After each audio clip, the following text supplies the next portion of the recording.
Olá, você que me segue no Rodrigo Silva Arqueologia. Estamos de volta aqui para mais um bate-papo semanal e hoje com um tema polêmico, espinhoso.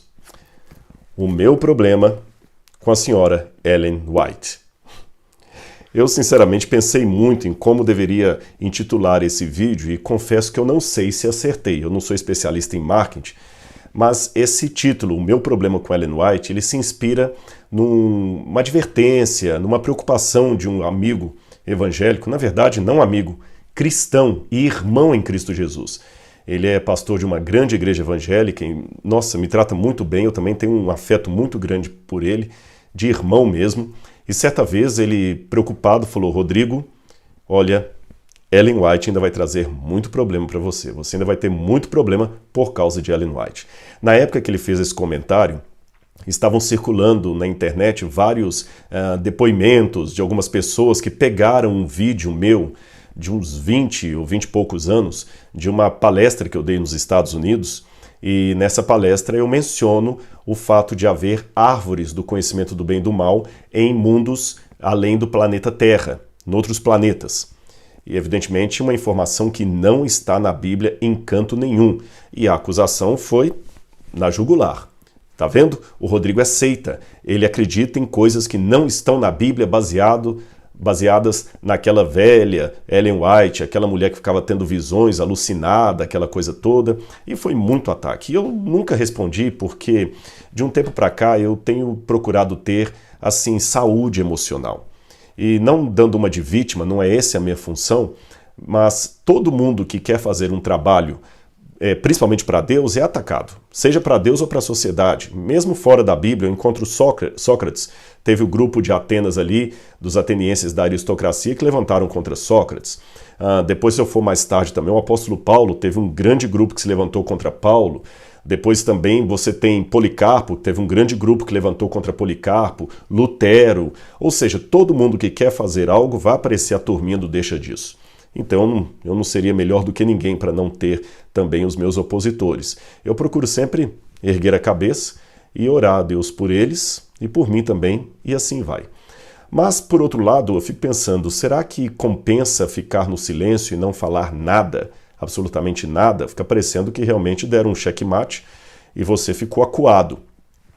Então orei, confesso aos irmãos, orei, pedi sabedoria a Deus e caiu para mim esse texto aqui de 1 Pedro capítulo 3, versículo 14 em diante, onde o Senhor diz assim, por intermédio de Pedro: Não tenham medo das ameaças, nem fiquem angustiados, pelo contrário, santifiquem a Cristo como Senhor no seu coração, estando sempre preparados para responder a todo aquele que pedir razão da esperança que vocês têm. Mas façam isso com mansidão, temor e boa consciência. Então, irmãos, eu cheguei à conclusão e falei assim, Senhor, então eu acho que merece eu fazer um esclarecimento de forma respeitosa àqueles que me seguem. Então esse vídeo aqui não tem por intenção atacar, responder, refutar, não. Tanto é que, embora eu saiba pelo menos 2 casos dos indivíduos que estão colocando coisas contra mim na internet por causa de Ellen White, eu sei de 2, eu não assisti os vídeos deles a esse respeito. E não assisti de propósito, para não ser tentado aqui na minha fala a jogar indireta para um ou para outro, ou dar resposta, direito de resposta, tréplica, não. Então, eu tomei uma decisão que é o meu método de apologética. Há muito tempo já eu aprendi que apologética não é ataque. Não é cortando a orelha de Malcolm que eu vou defender a Cristo. Ponto. Eu já aprendi com o erro de Pedro. Mas apologética também, até um tempo atrás, eu diria, apologética não é o ataque, mas é a defesa da fé. Hoje eu confesso que até a palavra defesa da fé eu tenho colocado entre aspas. Porque Deus não precisa de advogados. Deus precisa de testemunhas. E caso houvesse no universo alguém que pudesse ser advogado, defensor de Deus, caso houvesse, ele teria nomes melhores do que Rodrigo Silva. Então eu não estou afim de fazer da internet rinha de briga teológica. É lógico que há momentos que nós temos que nos posicionar, colocar o nosso parecer, corrigir, dizer o assim diz o Senhor, tudo isso deve ser colocado, mas não fazendo da mesa teológica picadeiro ou rinha de galo. Isto eu não vou fazer. Mas da mesma forma, eu também não posso me eximir de dar a razão para aqueles que me seguem de por que eu fiz essa declaração e por que nós temos Ellen White na Igreja Adventista. Diga-se de passagem, afirmar a possibilidade de ter vida em outros mundos não é um problema. Porque eu acabei de fazer um vídeo há um mês e pouco atrás. Você pode ver aqui na playlist do meu canal. O título é Estamos Sozinhos no Universo. E esse vídeo deu mais de 16 mil likes a última vez que eu olhei e 200 e poucos dislikes. Eu não recebi nenhuma vídeo de correção, nem nenhuma tarde de herege por causa daquele vídeo. Então eu acho que ele não causou nenhuma comoção, nenhum problema maior. Ali eu chego à conclusão que nós podemos ter vida criada em outros mundos. Com base em alguns textos bíblicos, embora eu fale lá que a Bíblia não é clara, a Bíblia não é taxativa em falar de vida em outros mundos. Tem algumas passagens que abrem essa possibilidade, correto? Não afirmam, abrem a possibilidade. E até Billy Graham, um famoso pregador evangélico, acreditava, por esses textos da Bíblia, que Deus tinha vida criada em outros mundos também. Fora da ufologia, da pseudociência, nós temos alguns físicos também que trabalham com essa possibilidade. Mas eu também reconheço que isto não ameniza o problema. Eu afirmei, com base num texto de Ellen White, do livro Primeiros Escritos, que há árvore do conhecimento do bem e do mal em outros mundos. Só que você não encontra nenhum versículo, desde o primeiro verso de Gênesis até o último do Apocalipse, que dê a mais leve impressão dessa afirmação de Ellen White. E eu sei que há outras também afirmações dela um tanto estranhas, por não constarem com uma base bíblica para serem afirmadas. E então, será que Ellen White é uma papisa para o adventista? Será que eu estou colocando Ellen White no nível da Bíblia? Será que Ellen White está sendo um acréscimo da Bíblia? Será que eu sou um herege e a Igreja Adventista uma seita? Porque se a minha igreja tem uma fonte de doutrina além da Bíblia, então ela é seita. Se eu acredito nessa fonte extra-bíblica de doutrina, então eu sou um herege. Esse é o ponto, essa é a problemática. Como é que eu respondo isso? Declarações de Ellen White que não estão na Bíblia, e eu acredito nelas sem dizer que ela está no nível da Bíblia.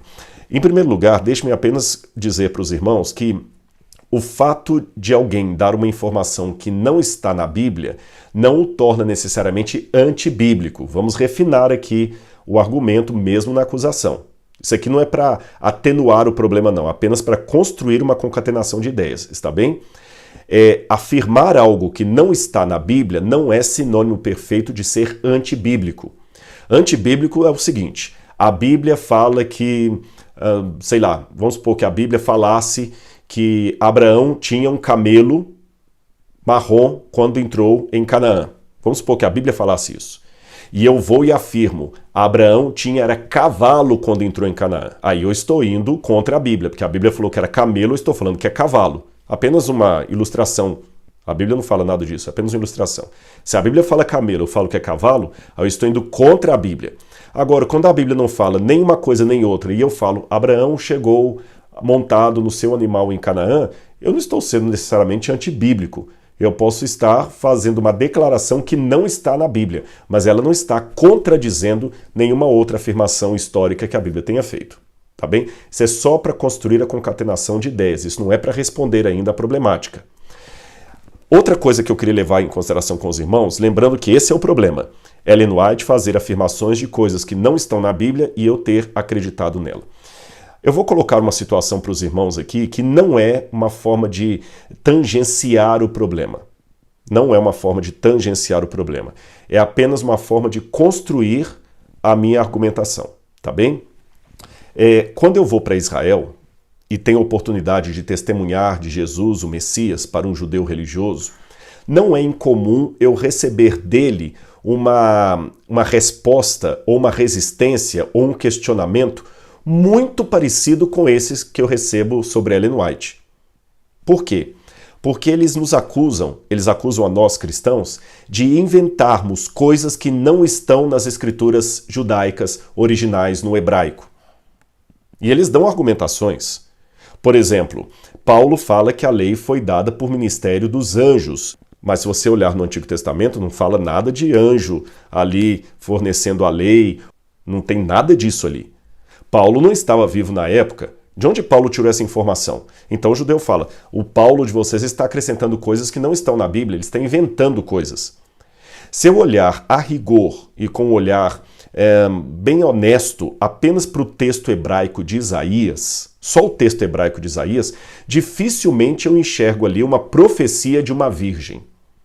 Existe uma possibilidade, mas não uma assertiva.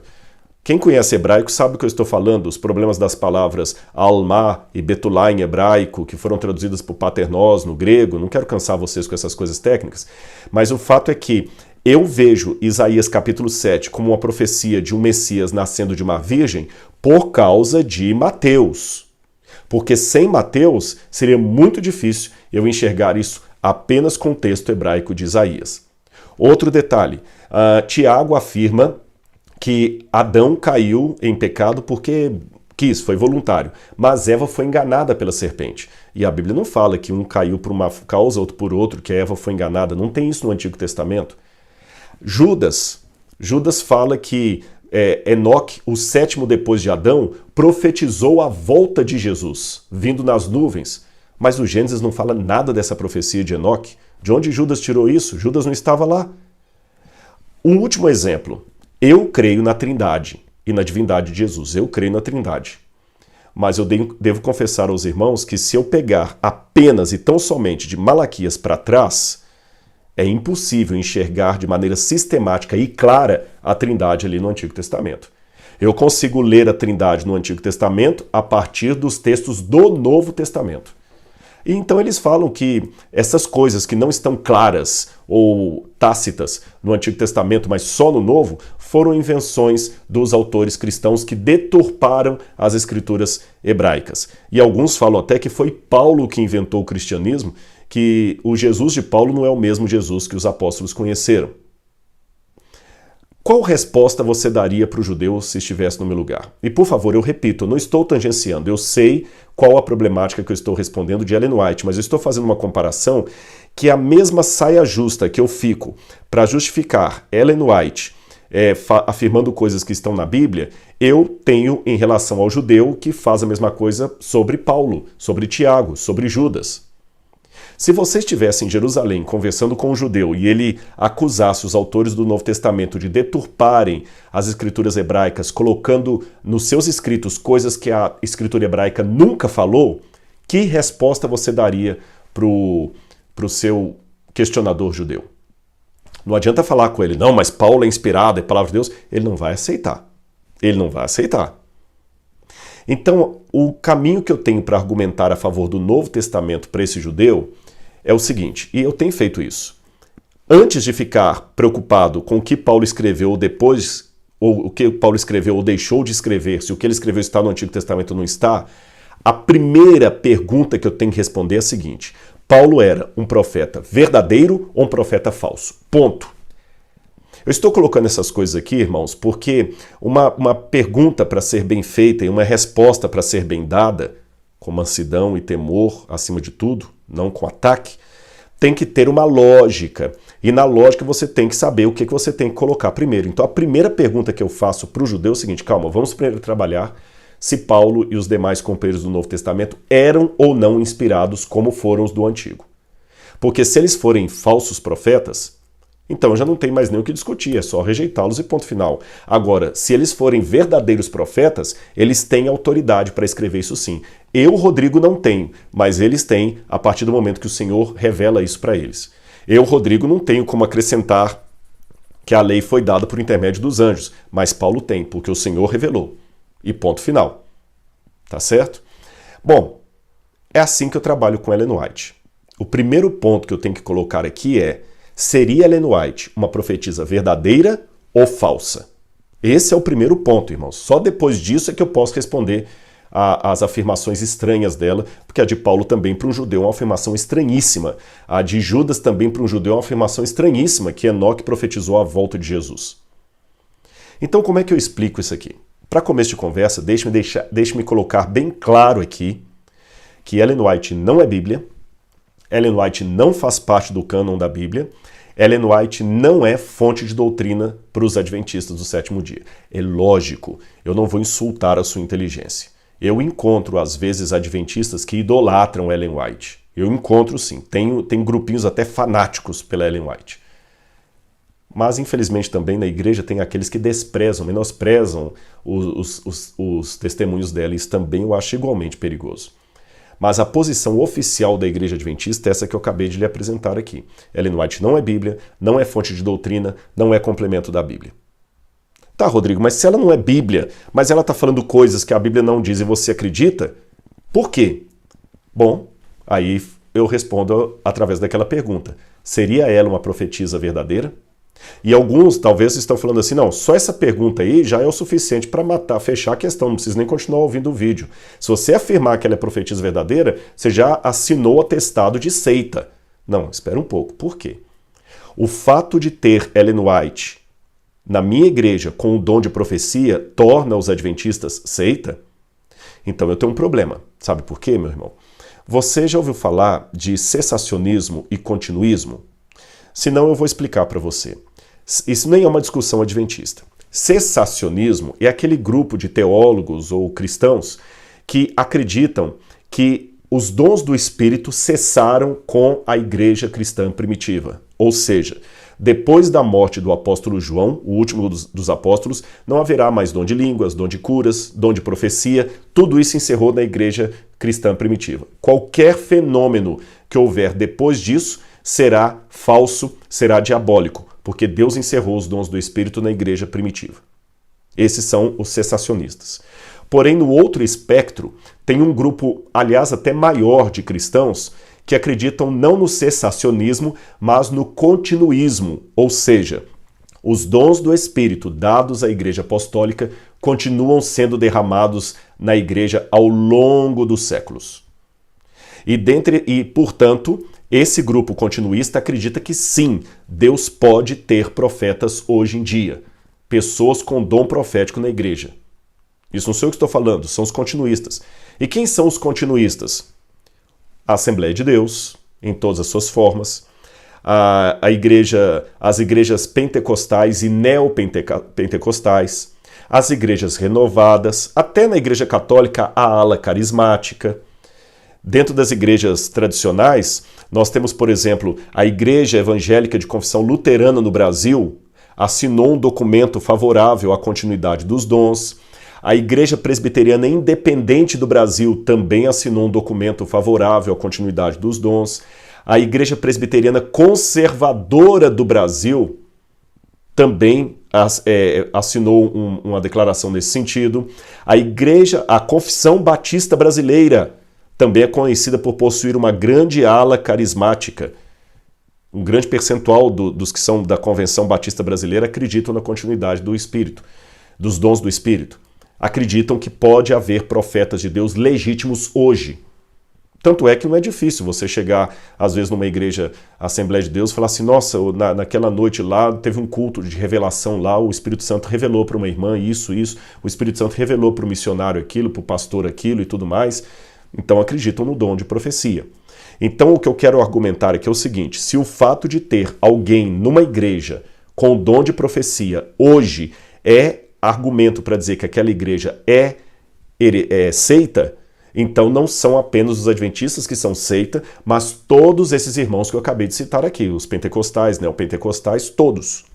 Aliás, seriam até mais seita que os adventistas, porque os adventistas têm o fenômeno profético de Ellen White, mas muitas igrejas têm quase que um profeta em cada congregação, ou até mais de um.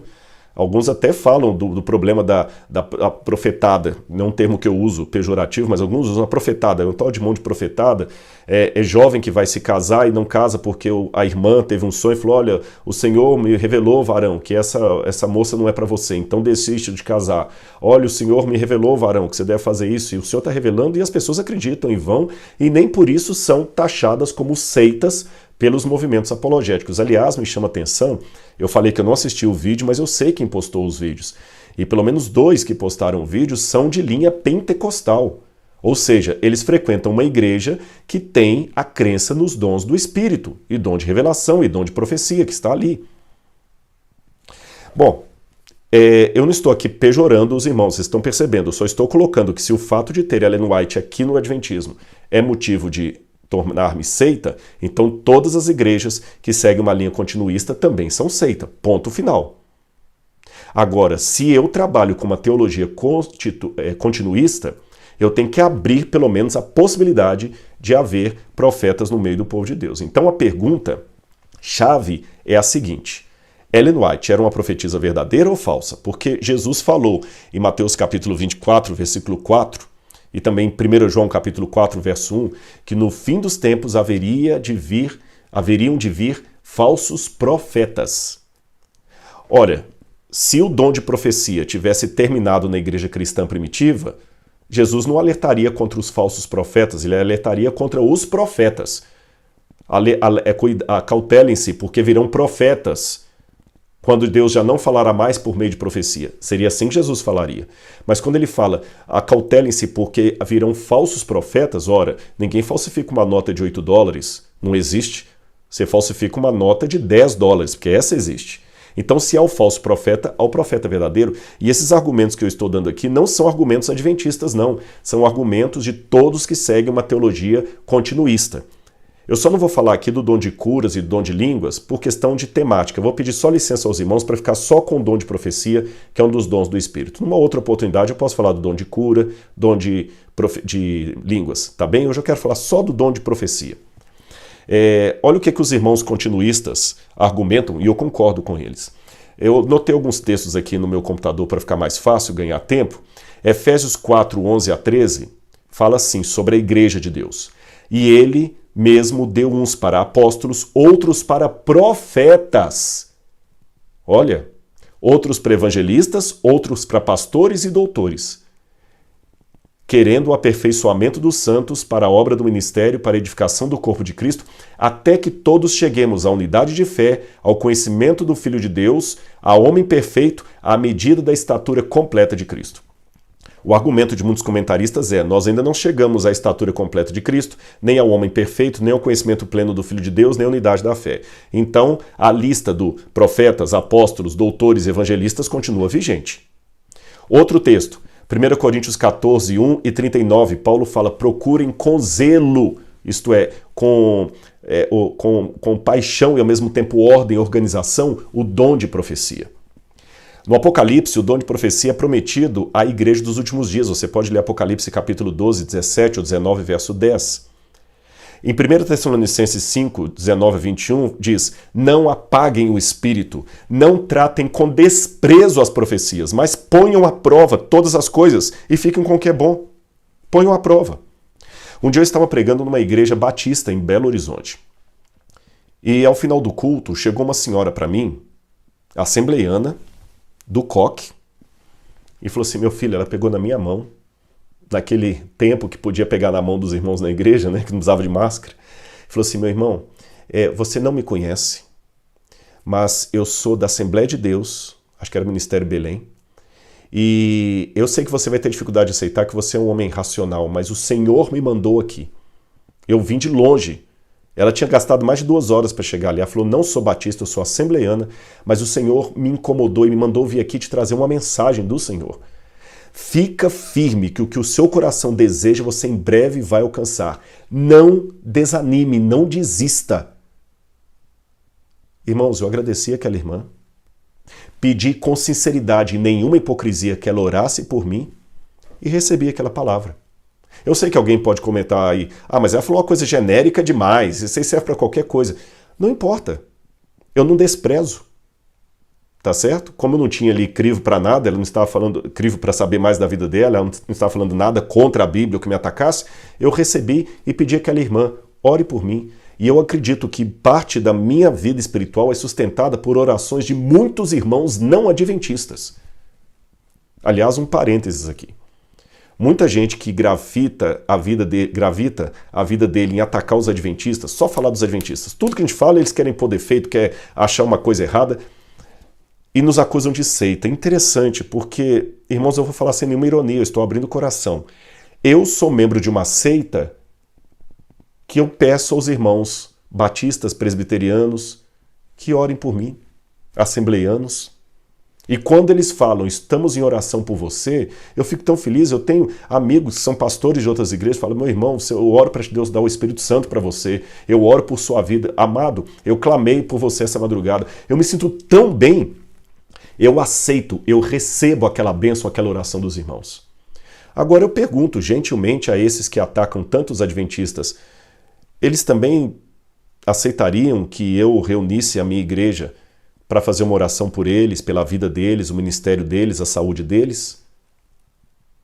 Mesmo eles me achando uma seita, um leproso teológico? Porque eu aceito de bom grado a oração dos irmãos de outra confissão religiosa. Será que ele também aceita que eu ore por ele? Será que ele aceita a oração de alguém que ele considera herege? Bom, nós devemos abandonar a profecia? Não necessariamente. E também não devemos receber todos os profetas. O testemunho bíblico nos diz para sermos como os bereanos, que verificavam todas as coisas para ver se realmente eram assim. Então, o que eu posso dizer para vocês para não ficar muito longo esse vídeo? Em primeiro lugar, todo profeta da Bíblia, todo profeta canônico é inspirado por Deus. Tá bom? Todo profeta canônico que tem um livro na Bíblia é inspirado por Deus. Mas nem todo profeta inspirado por Deus é canônico. Nem todo mundo que Deus deu o dom de profecia, Deus ordenou escrever algo que viraria Bíblia depois. Tem vários casos. João Batista. João Batista não escreveu uma página da Bíblia. E era um homem cheio do Espírito Santo. Não escreveu uma página. Ágabo era um homem que recebeu o dom de profecia e um dia chegou para o apóstolo Paulo, que também era inspirado, e revelou para Paulo como é que Paulo seria preso e entregue aos romanos. Ágabo. E até onde eu saiba, Ágabo não escreveu nenhuma página da Bíblia. Então, o profeta canônico é inspirado por Deus, mas nem todo que é inspirado por Deus é canônico. Se hoje, através da arqueologia, eu encontrasse uma carta original escrita pelo Ágabo, eu ia dizer, isso aqui foi inspirado por Deus. Mas eu não vou colocar na Bíblia, porque o cânon está fechado. Nem se eu encontrar a carta de Paulo aos Laodicenses que está perdida, eu vou acrescentar no cânon. Qual a diferença, Rodrigo, de um profeta canônico para o não canônico? É que o profeta canônico recebe a incumbência de Deus de escrever algo que será fonte de doutrina. O não canônico, não. Agora, a inspiração é a mesma. Ágabo não foi menos inspirado do que o apóstolo Paulo quando escreveu 1 Coríntios 13. Quando Ágabo revelou para Paulo o modo como ele seria morto, Ágabo foi igualmente inspirado por Deus. Ele foi tão inspirado por Deus quanto Isaías, quanto Jeremias, Daniel. Só que a função da inspiração dele era diferente. Ele foi inspirado pelo Espírito Santo apenas para dar um alerta para Paulo, um conforto para Paulo, mas não para escrever Bíblia. Deus sabe o que faz. Alguns ele escolheu para escrever Bíblia, outros apenas para animar a igreja. E profecia não é sempre prever o futuro. Há profetas que não falaram nada do futuro. Há profetas que às vezes podem até cometer equívocos pequenos, nada que atrapalhe a vontade de Deus. Mas, por exemplo, Natã, um dia Davi chegou para Natã e falou, quero construir o templo, aquela coisa toda. O que Natã falou? Tudo o que você fizer, Davi, o Senhor vai fazer prosperar nas tuas mãos. Davi, amém. Quando Natã chegou em casa, o Espírito Santo tomou Natã e falou, volta amanhã que você errou. Eu não falei para você falar isso? Aí Natã falou, olha, Davi, o Senhor não quer que você construa o templo. Então até o profeta pode se equivocar, tá bem? Então hoje, quais as características que eu poderia falar de um verdadeiro profeta para dizer que ele realmente tem o dom de profecia de Deus? Isaías 8, verso 20 diz que esse profeta tem que falar em harmonia com a lei e os profetas. Ele não pode contradizer a Bíblia Sagrada. Segundo, e detalhe, uma notinha de rodapé. Alguns vão querer colocar aí, mas Ellen White contradiz a Bíblia Sagrada quando ela ensina isso, quando ela ensina aquilo. Ela não está contradizendo, ela está contradizendo a sua interpretação da Bíblia Sagrada. É diferente. Tá certo? Às vezes você tem uma interpretação da Bíblia, por exemplo, sei lá, qualquer uma. Vamos supor que você tem uma interpretação da Bíblia que o cânon, com o fechamento do cânon bíblico, Deus não tem mais profetas depois. Aí ela fala que tem. Ela não está contradizendo a Bíblia, ela está contradizendo a sua interpretação da Bíblia. Há outros teólogos que também discordam de você. Percebe? Outra coisa, ela fazer uma declaração que não está na Bíblia não é necessariamente contra a Bíblia. Porque a Bíblia contém preste atenção nisso, a Bíblia contém todas as verdades doutrinárias. Mas há verdades não doutrinárias que podem estar fora da Bíblia. Por exemplo, como Pedro morreu, crucificado de cabeça para baixo. Como Paulo morreu, degolado. Onde a Bíblia fala isso? Em lugar nenhum. Em lugar nenhum. E a interpretação posterior que me diz isso. Eu acredito que é verdade, que Pedro morreu crucificado de cabeça para baixo e Paulo degolado. É uma verdade que não está na Bíblia, mas não é uma verdade, como eu diria, doutrinária. Eu não vou tirar uma doutrina da morte de Pedro ou da morte de Paulo. Percebeu? Não posso usar esse argumento aí para doutrina. É uma informação que não está na Bíblia, mas eu não posso usar como doutrina. Bom, continuando. Deuteronômio 18, 22, Jeremias 28, verso 9, fala do cumprimento profético. Ainda que haja profecias condicionais, Deus falou que ia destruir os ninivitas e depois voltou atrás. Quando um profeta fala assim diz o Senhor, tem que cumprir. Outro ponto, 1 João 4, verso 2, Cristologia. O profeta não pode desmentir a divindade e a humanidade de Jesus. Mateus 7, verso 2, pelos seus frutos conhecereis. Quais são os frutos que o ministério desse profeta deixou? A natureza prática das mensagens dele, o reconhecimento dos contemporâneos do testemunho dele ou dela, a absoluta certeza de certas mensagens, elementos físicos que podem ou não acompanhar a visão, a capacidade de influenciar até os de fora. Então, com isso colocado, eu vou mostrar para vocês algumas coisas de Ellen White que fizeram bem a minha vida. Tá certo? Repito, não são doutrina, mas fizeram bem a minha vida. Exemplo, Ellen White, em 1890, ela começou a escrever que Deus, e tudo que ela falava assim, o Senhor me mostrou. E quando as pessoas pediam mais explicação, ela dizia, eu não sei, o Senhor me mostrou. Pesquisem, investiguem, eu só estou falando o que Deus mandou. Ela começou a falar do problema da poluição, que a poluição ia tomar conta de tal maneira do mundo que as cidades se tornariam com um ar tão contaminado que seria impossível viver nos grandes centros. As pessoas teriam que abandonar os grandes centros aos poucos, porque o ar estaria muito contaminado e traria problemas assim, assim, assim. Aí você pode falar, Rodrigo, mas você não precisa ser profeta, basta assistir o Jornal Nacional. Isto hoje. Mas quando Ellen White escreveu isto, ninguém tinha escrito nenhuma linha sobre poluição. Na verdade, você pode até fazer uma pesquisa aí. O primeiro livro a falar de poluição e ecologia foi um livro de Rachel Carson, escrito na década de 1930, acho que é a Primavera Dourada. E nesse livro de Rachel Carson, ela fala pela primeira vez em poluição e problemas ecológicos.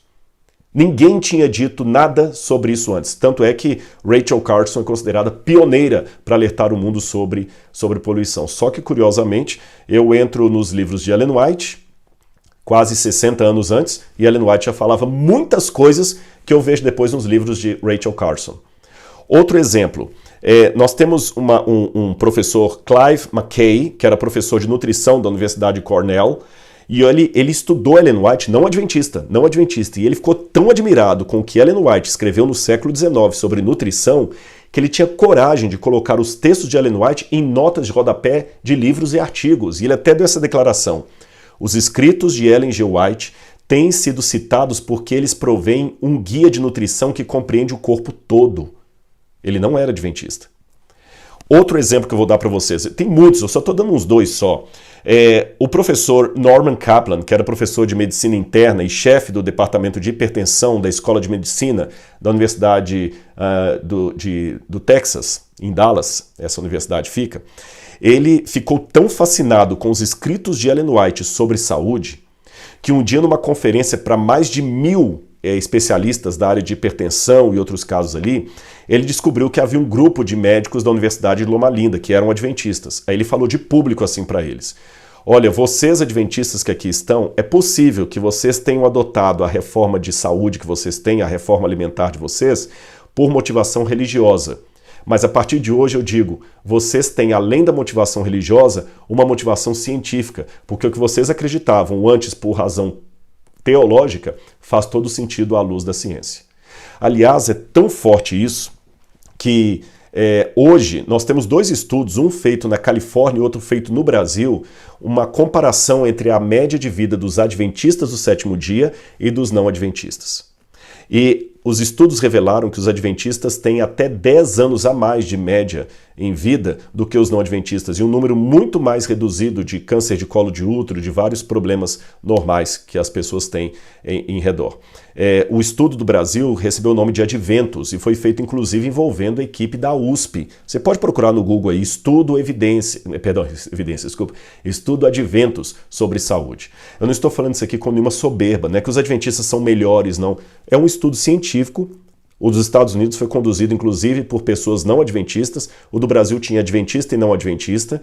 É uma coisa bem tabulada, com pares, peer review, tudo mais que você pode imaginar, e demonstrou que por causa do estilo de vida dos adventistas, eles têm uma expectativa de vida maior e uma qualidade de vida melhor do que a população em redor.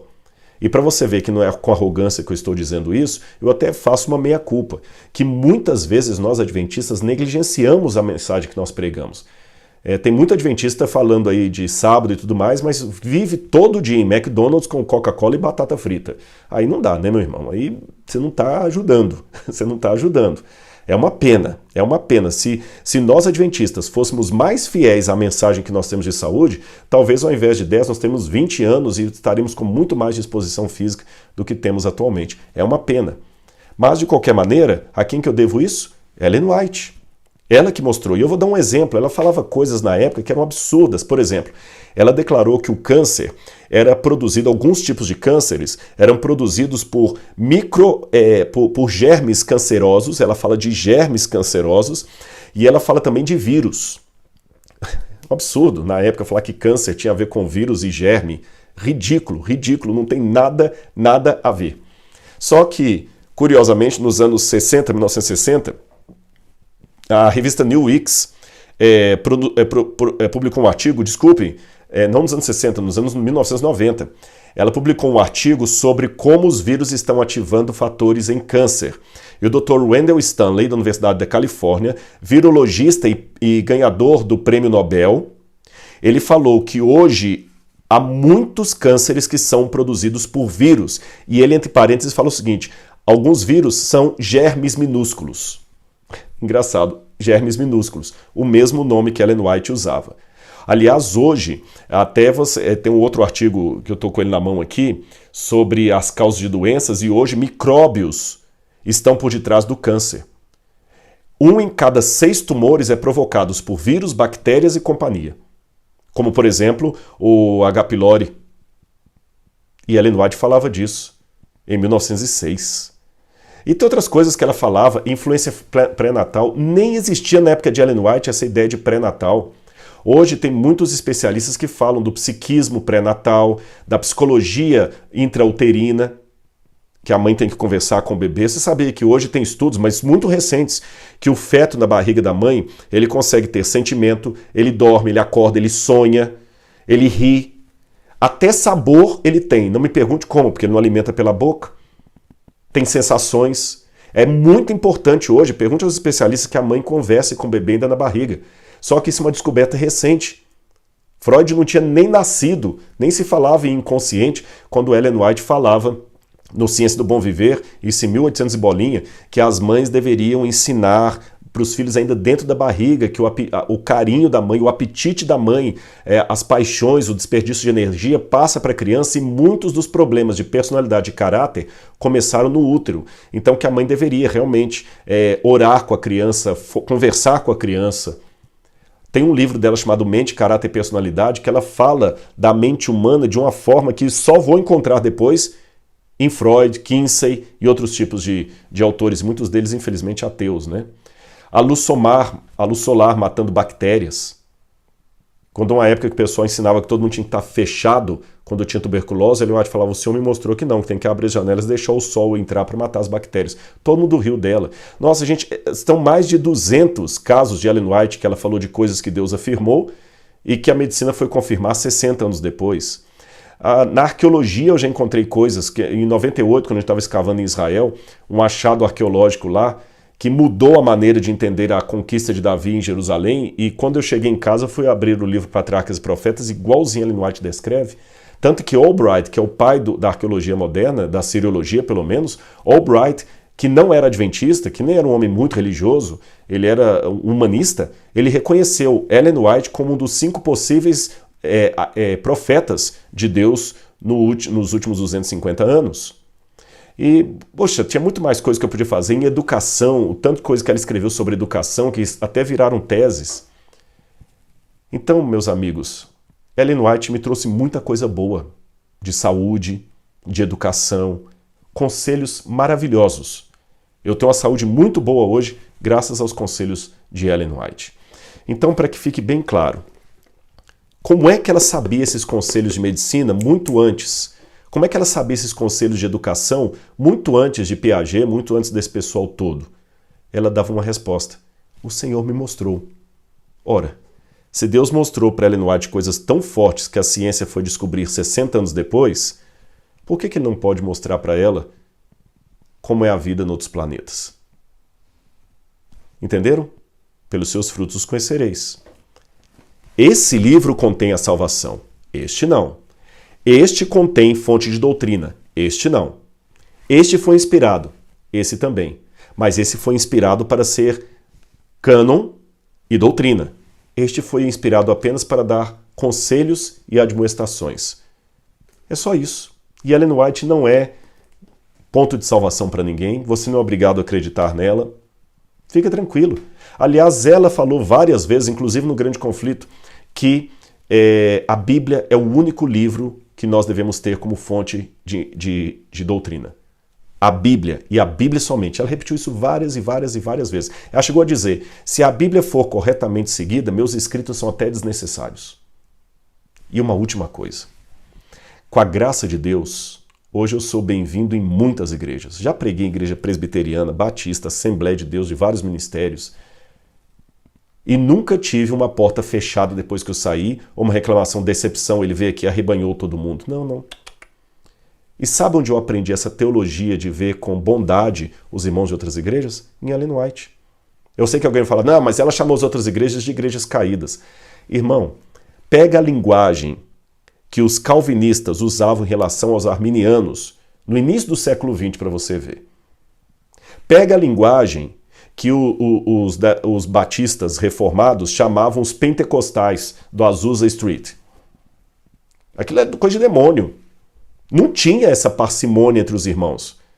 Eles detonavam. Um reformador histórico pegava o pessoal de Azusa Street como sendo demônio. O pessoal de Azusa Street, que eles falavam deles, dos metodistas que estavam mornos.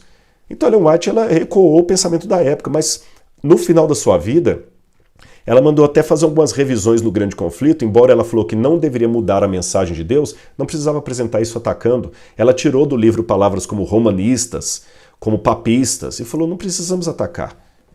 A irmã dela estava afastada, a irmã dela nunca se tornou adventista, ninguém da família dela sanguínea, exceto marido e filhos. E a irmã dela, que estava afastada da igreja metodista junto com o marido, ela sempre falava com a irmã, minha irmã, volte para Jesus, volte para Jesus. Ela nunca deu um conselho para a irmã, venha para a igreja adventista, guarde o sábado, nunca. Ellen White que disse que a maior parte do povo de Deus não está no meio dos adventistas do sétimo dia. Então, meus irmãos, doutrinariamente é claro que eu concordo com os adventistas. É claro, porque eu sou adventista. Se eu concordasse com os presbiterianos, eu seria presbiteriano. Se eu concordasse com os assembleianos, eu seria assembleiano. Então, acho que você tem o direito de concordar teologicamente com A ou B. Mas Ellen White me ensinou que o povo de Deus não se coincide necessariamente com o povo que guarda o sábado. Eles estão espalhados por todas as igrejas. E é por isso que eu sou bem recebido em algumas igrejas, porque nesse momento eu estou pondo em prática os conselhos que Ellen White falou. Mansidão, respeito, e tem dado certo. Ah, e com um detalhe. Não existe na igreja adventista teologia whiteana. Não existe isso no currículo, tá bem? Espero ter esclarecido, meus irmãos. Eu falo isso com muito carinho, o vídeo ficou longo, não gostaria que ficasse tão longo assim. A você que conseguiu assistir até o final, fique com a paz de Jesus, ore por mim. E você entendeu a questão. Ellen White não é ponto de salvação, mas é uma mulher que eu acho que teve o dom de profecia. E eu agradeço a Deus porque Ele ainda tem os seus dons na igreja hoje. Um grande abraço, fique com Jesus. Tchau, tchau.